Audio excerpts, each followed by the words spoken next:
What's up, my fellow scruffy looking nerf herders, and welcome to the Carbonite Chat. Today we're going to be talking about the fan film Han Solo: A Smuggler's Trade. Now, this is done by Jamie Costa, which if you don't know who he is, he's an impressionist that's been on YouTube. He's pretty good at doing quite a lot of impressions, and one of them is being Han Solo. Now, if you want to see this, it's fairly interesting fan film. I mean, it's definitely not bad. A lot of people really love it, so I would suggest it. It is linked down below if you want to watch it before I get into kind of what all happens inside of the fan film itself. Now, it seems like it's directed by J.J. Abrams. There's lens flares all throughout this. Like, from the very beginning, it's lens flares. And there's going to be lens flares like every couple of minutes. So this is essentially Han Solo if J.J. Abrams directed it. But it starts off and it kind of pans down to to a lens flare, and then you see Han Solo being tossed around. You find out the reason why he's kind of getting roughed up is because he was cheating. They pulled on his sleeve and he has some sabacc cards in his sleeve, and so he was cheating in a game of cards. And so then as he's kind of getting beat up and they're holding him up, they mention that he's got no Wookiee and no friend, so how's he going to be able to save himself or protect himself?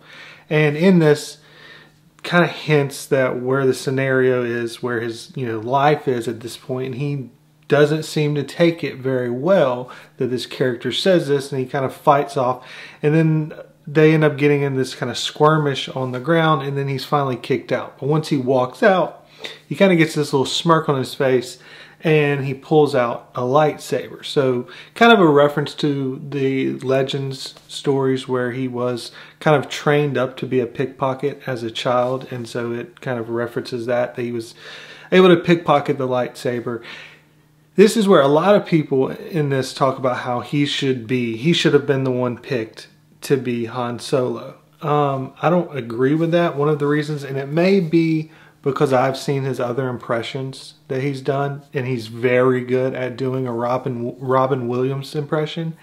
And some of his smirks and kind of like smirk and kind of half laugh, that's trying to be the charismatic kind of, cocky Han Solo character, to me comes off a little more humorous in the side of, it made me think of his Robin Williams.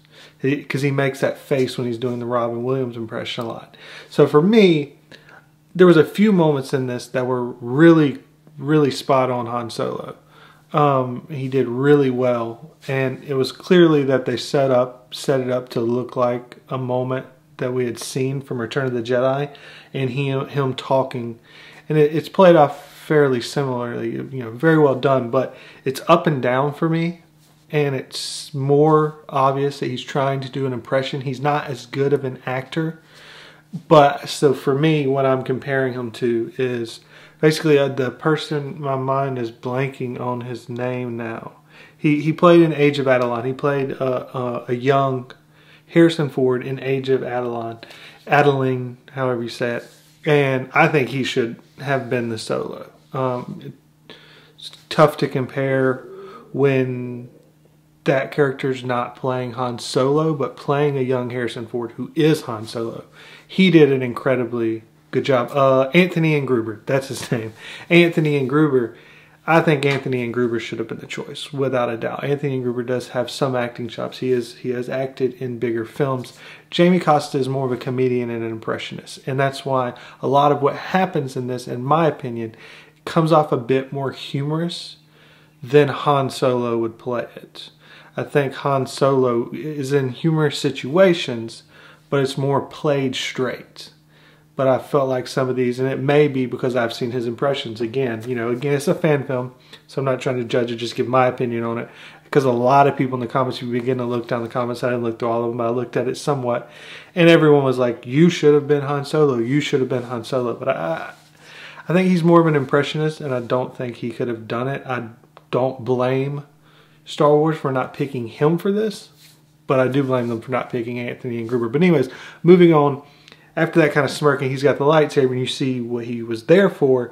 Then somebody comes out and realizes that he stole the lightsaber, and he goes off on a speeder, and then has a moment where he spends the night out in the desert, nothing much happening, and then he shows up at a place which it looks like there's sand people with red gloves on. It looked really weird to me.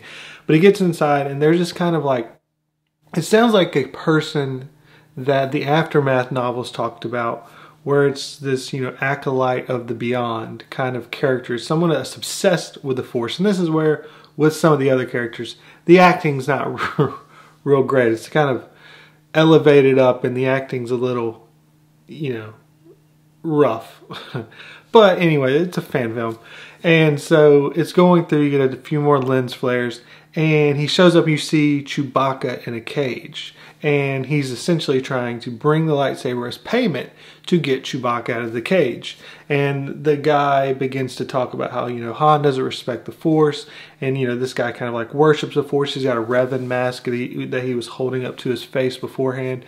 And Han says, I've got a payment for you to get Chewbacca free, and reveals the lightsaber. And the guy's just in awe of it. He's holding, he's like, you know, there's not really any Jedi around anymore, but we still should like worship the Force and all of this stuff. But then he says that Chewie is not going to be able to be freed, because he's going to get much more money from the spice mines. And so that he's going to sell them to the spice mines. Sorry, Han, you're out of luck. Han, you know, that's not fair. You know, even I, a cheat, you know, realize you can't go back on your word like this. And then Han reaches out with the Force. Well, reaches out and pulls the lightsaber to him through the Force. And this shocks anyone that's watching it, as well as the guy, and he just doesn't believe it. He can't believe that it's true. And then Han runs to open up the cage. It's interesting to me that Han, 2 points in this, that Han tries to open up the cage, he lights the lightsaber up, and then he runs to the cage and the lightsaber's off. Why didn't you leave it on? Why didn't you just kind of hack at the cage to open it so that Chewie could get out? But he doesn't. And him and the other guy get into a scramble. And as they're getting into a scramble, Chewie grabs the lightsaber. And you don't see it on screen, but he ends up freeing himself from the cage. And the guy's calling Han, you know, saying that he's heretical for, you know, his beliefs on the Force, and that, you know, he's going to pay. And Han says, I believe one thing to be true, because the guy says that you don't believe in the Force. He goes, I do believe one thing to be true. You never anger a Wookiee. And then that's when Chewie appears from behind and beats the crap out of him off screen.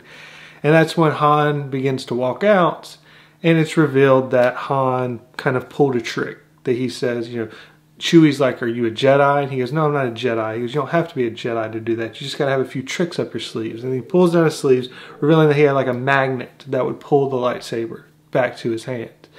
Which I really like. You know, when I first saw it, I was like, are you kidding me? You're making Han to be a Jedi. Please do not do this. But then so it was a nice little reveal. It was a nice little play on something that Han would do. You know, that story as a whole is something that Han would do.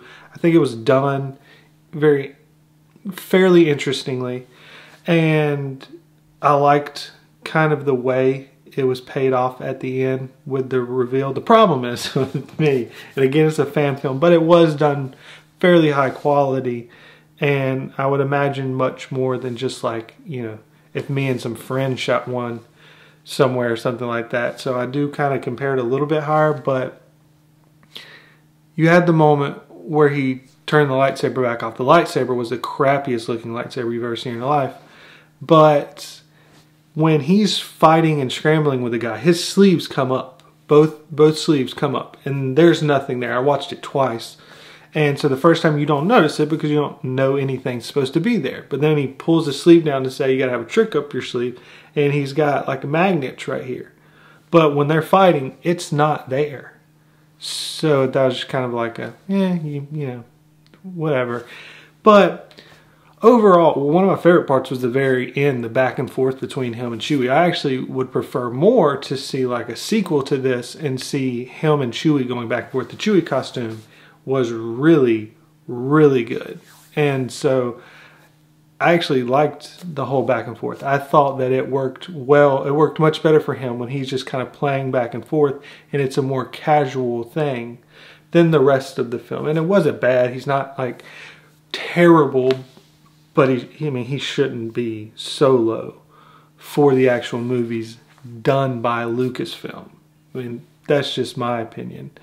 But anyways, those are my thoughts on it. Again, I think it's an interesting look. We're about a month out from the Solo movie now, and so I thought I would bring this up, let you watch a different Solo film with a different Solo character. Probably in a week or so, I'm going to take Jamie Costa, Anthony and Gruber, Alden Ehrenreich, and then also Han Solo, and compare them all and see which one of them would have been the right choice by kind of putting clips together and showing them and seeing who would have actually been the best choice for the Solo film before we get the Solo film out. But after watching this, it kind of brought to mind that that would be something that would be an interesting thing to look at and do. In my opinion, Anthony and Gruber was the obvious choice, but this isn't a video to discuss on that. We can, if you want to discuss it, down below, but this is about breaking down another fan film, and this one is definitely worth a watch. It's only like 12 minutes, so it's not long, and it's pretty good.